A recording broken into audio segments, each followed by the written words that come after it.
Pessoal dos leilões, tudo bem com vocês? Pela segunda vez aqui hoje, hein? Não assistiu outro vídeo? Assiste, pô. Vou deixar o link aqui, ó. Tá? Um vídeo legal, que eu postei mais cedo, tá? De um chicletão de dinossauro. Já sabe o que é isso? Então dá uma olhada no vídeo que eu postei antes, você vai gostar.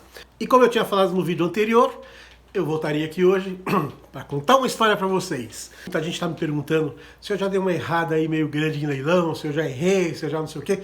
É claro, todo mundo quer aprender com a experiência dos outros, né? E como esse canal aqui tá para ensinar mesmo, tá? Vou contar uma história aqui. Eu não, um outro rapaz aí que vai entrar vai contar uma história para vocês, tá certo?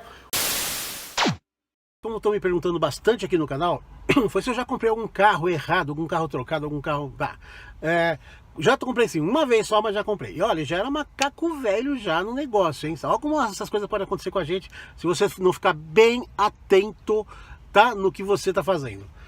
Eu estava num pátio de leilão que hoje não existe mais. Esse pátio de leilão chamava Tegmax, tá? Tenho certeza que muita gente vai lembrar. Um pátio ali em São Bernardo, na rua Galvão Bueno, Avenida Galvão Bueno ali e tal. Não existe mais essa empresa. Essa empresa, vocês vão ver muito caminhão, vai ter gente que fala assim, existe que eu vejo um caminhão na rua delas. Existe a Tegmax, que era a empresa de leilão, e existe a Tegma, que é a empresa de transportes, tá? De carros, tá? Muito caminhão cegonha, você vai ver escrito Tegma. Inclusive as letras e tal, bem parecida com o antigo Tegmax. Então existia esse leilão lá, e esse leilão, naquela época, eles faziam leilões de empresas, tá? Empresas de telefonia, muita empresa de telefonia no norte, nordeste, tá bom? Então às vezes ou a empresa estava trocando os carros, ou a empresa faliu, realmente quebrou, e mandava toda a frota aqui para ser leiloada aqui no Tegmax, em São Bernardo. Então quando tinha leilão dessas empresas, que tinha muito, então às vezes tinha 80 Unos, tá? Do mesmo modelo, entendeu? Mesma cor, mesmo número de portas. Bom, deixa eu colocar uma foto de um aqui que eu comprei esse carro, vou mostrar pra vocês, só pra você ter ideia como os carros vinham.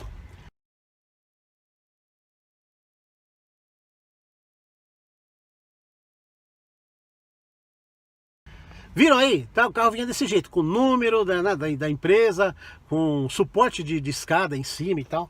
Vinha desse jeito. Então era carro, claro, carro trabalhados, mas às vezes não era carro tão trabalhado como aquele Voyager que vocês viram num dos vídeos atrás aí. Mas era carro trabalhado e tal. Mas eram carros até bons, tinha uma manutenção boa. Então a gente fazia uma coisa ou outra ali e tal, e deixava os carros bacanas. Mas era carro ex-frota, né, gente? Então, claro que a gente pedia um pouco menos aí no mercado para girar rápido, pôr lucro no bolso e ir atrás de outra coisa. Mas voltando, então vinham 80, 90 Unos daqui desse que vocês viram. Às vezes eram 4 portas, às vezes eram 2 portas. Gol vinha também assim de quilo. E era tudo leiloado no mesmo dia. Os leilões naquela época, gente, mesmo Freitas aí, tá? Do Tegmax, mesmo as casas de leilões, todas elas faziam leilões enormes. Enormes que eu digo assim, grande quantidade de lotes, tá? No mesmo leilão. Pô, eu vi lote na Tegmax, no Freitas inclusive, com mais de 600 lotes para serem leiloados no dia. Então o leilão começava às 9, 10 da manhã e às vezes era 7 da noite, estava escuro já. E o leilão tava comendo solto lá, tá? Porque era muitos lotes, muitos carros, né? E nessa época, quando tinha esses carros de telefonia, era leilões desse porte, tá? Com 600, mais de 600 lotes. E a gente ia visitar. Gente, por mais que os carros sejam muito parecidos, quem vai comprar um ou dois ou três, não importa, tem que visitar um a um dos que te interessam. Um carro tem algum tipo de benfeitorias, o outro do lado dele, igualzinho, tem outro tipo. Então você tem que saber, né, caso a caso, dos que te interessam. Então era uma visitação longa, sempre um dia antes do dia do leilão. Então eu ia lá, visitava muitos carros mesmo. Não dava tempo de visitar tudo. No outro dia eu chegava bem cedo, antes de abrir o leilão, para visitar o resto, né? A gente sempre tentava comprar 1, 2, 3 carros, né? Para visitar o resto. Então era muita coisa para você ficar marcando, porque você tem que ficar marcando, né? Você marca no catálogo, isso aqui para fazer isso, tá, lote tal tem que fazer isso, lote tal para... Assim. E uma dessas vezes era Unos, tinha muitos Unos, comprei muito Uno lá. E marquei um monte, e algum deles eu troquei o número de lote. Bom, moral da história, no dia do leilão, e tô dando lance e tal, percebi que eu dei o lance num carro e praticamente ficou só o meu lance, mas ninguém deu nada. Eu percebi isso, ué, né? Mas tudo bem. Mas você fica com a pulga atrás da orelha. Meu, a gente é macaco velho. Você fica com a pulga atrás da orelha. Peraí, tem alguma coisa aí. Só eu dei lance no carro? Sendo que tinha um loteamento de 80, 90 carros parecidos, iguais, mas assim, iguais entre aspas, né? Mesmo modelo e tudo, mas e todos sendo disputados e tal, né? Com vários lances. O que eu dei lance, o que eu comprei, só eu. Falei, ué, peraí. E nesse leilão era legal pelo seguinte, eu falo isso porque tem muita casa de leilão que você visita até um certo horário, depois eles fecham, começa o leilão, você não pode mais ir lá ver os carros, tá? Evitar que se mexam nos carros e tal, né?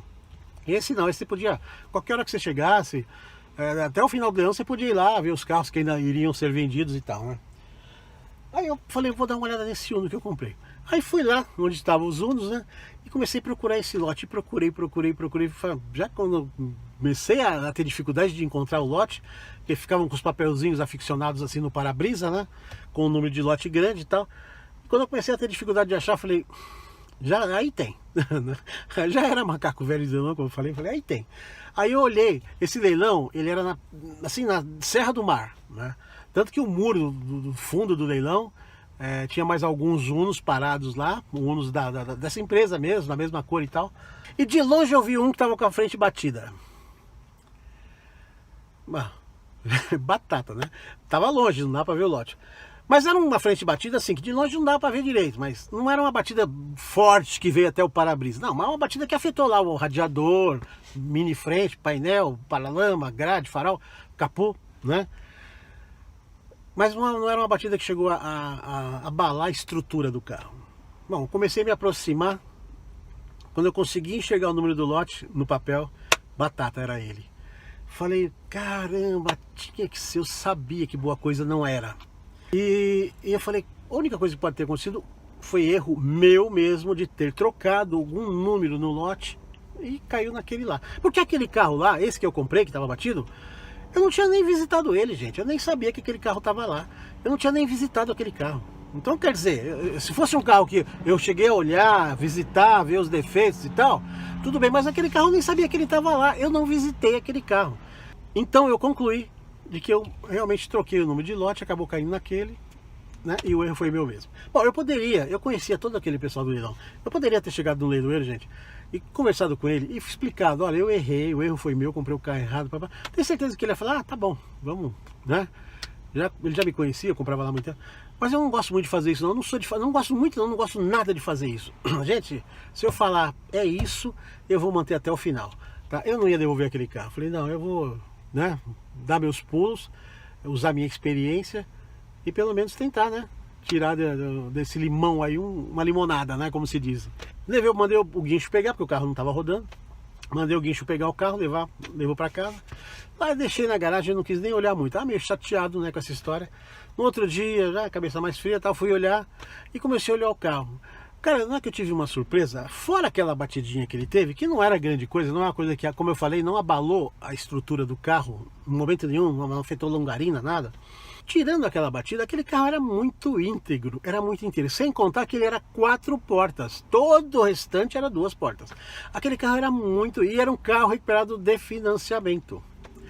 Ele não era um sinistro, mas o restante do carro era muito íntegro. O carro estava com uma quilometragem super baixa, era super filé dentro do carro, os bancos super inteirinhos, o carro, meu, perfeito, a traseira toda selada e tal. Era um carro que valia muito a pena investir para fazer aquele conserto direito, porque ele ia ficar um carro muito legal, muito inteiro, 4 portas, prata. Aí o que eu falei, vamos fazer. Aí eu sempre tive os contatos com mecânica, oficina, funilaria, pintura e tal. Fizemos aqueles serviços lá. Peças de Uno não é caro, peça de Uno é carro, é barato, farol, grade, essas coisas, aquele bigodinho, o painel superior, nada disso é caro, paralama não é caro, tá? A mão de obra, geralmente a mão de obra onera mais do que as próprias peças, de qualquer serviço de carro, tá? Vamos por mim. E fizemos, ficou bacana, ficou legal. Só que a única coisa é que quando a gente foi funcionar aquele carro, a gente funcionou, mas ele não segurava o giro, ele não segurava, ele ficava... Era alguma coisa eletrônica do carro. E eu levei num outro colega meu pra gente escanear, tá? E já era um carro injetado e tal, e pra gente escanear o carro. E você sabe que, não sei, quem conhece um pouquinho, sabe que qualquer carro que você pegar e colocar ele no computador, o computador escanear todo o sistema, geralmente na primeira lida que o computador der, ele vai te achar vários defeitos, não vai achar um só. Ele vai achar realmente o defeito e mais um monte que não é. Aí Passa-se a segunda vez, ele vai eliminar vários daqueles. Passa-se a terceira vez, ele vai eliminar. Aí chega uma hora que ele mostra só realmente o que é. E fizemos esse processo e ele mostrou no final que era sonda lambda. E realmente a gente foi ver na batida. Quem tem Uno sabe, o catalisador do Uno fica lá na frente, né? Não é que nem os outros carros, fica aqui no meio do túnel, aqui embaixo do carro. O catalisador saiu. O coletor de escapamento já tem o catalisador, a sonda lambda já está logo ali, né? Bem na frente ali. Uno, pelo menos aquele ano de Uno é assim. E na batida quebrou a sonda lambda. Mas eu já vi muitos outros carros, mas é uma curiosidade daquele Uno, porque eu já vi muitos outros carros, não Uno, é claro, outras marcas e tal, que mesmo com a sonda lambda queimada ou quebrada ou desligada, ele funcionava praticamente normal. Ficava a luz acesa no painel, mostrando, né, que a sonda lambda estava com defeito, mas ele funcionava normal. Aquele Uno não funcionava de jeito nenhum. Aí eu falei, pô, o que eu vou fazer? Vou colocar a sonda lambda, tá bem comprida a história, né? Mas espero que esteja interessante. Comprei a sonda lambda e eu mesmo troquei. Continuou o mesmo problema. Aí eu liguei pro mecânico, né? Pro meu mecânico, falei, pô, troquei a sonda lambda aqui e tal, que o teu computador deu, mas continuou a mesma coisa. Ele falou assim, faz o seguinte, dá uma subida aqui com o carro, mas é assim mesmo, até o sistema do carro ler que tá com a sonda nova, demora alguns minutos, então ele demora para acertar. Mas se quiser trazer o carro aqui, vou dar uma subidinha aí. É coisa assim de 4 quarteirões, 5 quarteirões da minha casa. Liguei o carro, saí, quando eu cheguei na oficina ele já estava redondinho, já estava um gatinho, sabe, assim, tipo, redondo. Aí cheguei, mostrei para ele, ele falou, é aquilo que eu falei. Então esse carro, gente, pra moral da história aqui, tá, é que esse carro, eu acabei realmente comprando errado, mas consegui reverter a situação, um pouco da experiência, de analisar o restante do carro e ver que ele valia muito a pena. Esse carro me deu mais lucro do que se eu tivesse comprado aquele carro certo, o carro certo. O carro certo era o carro sem engano, né, de troca. Se eu tivesse comprado aquele carro da empresa, 2 portas, ex-frota e tal, ele ia me deixar um X de lucro. Esse 4 portas que eu comprei, enganado, errado, acabou me deixando muito mais lucro. O carro ficou muito mais inteiro e vendi super rápido. Quer dizer, foi um negócio que até deu certo. Tá bom, gente? Essa foi a história. Me perguntaram bastante aí se eu já dei uma cabeçada dessa. Essa foi a cabeçada que eu dei. Já dei outras, é claro, de pagar caro, de não sei o quê. Agora de comprar trocado, comprar errado, essa é a única que eu fiz.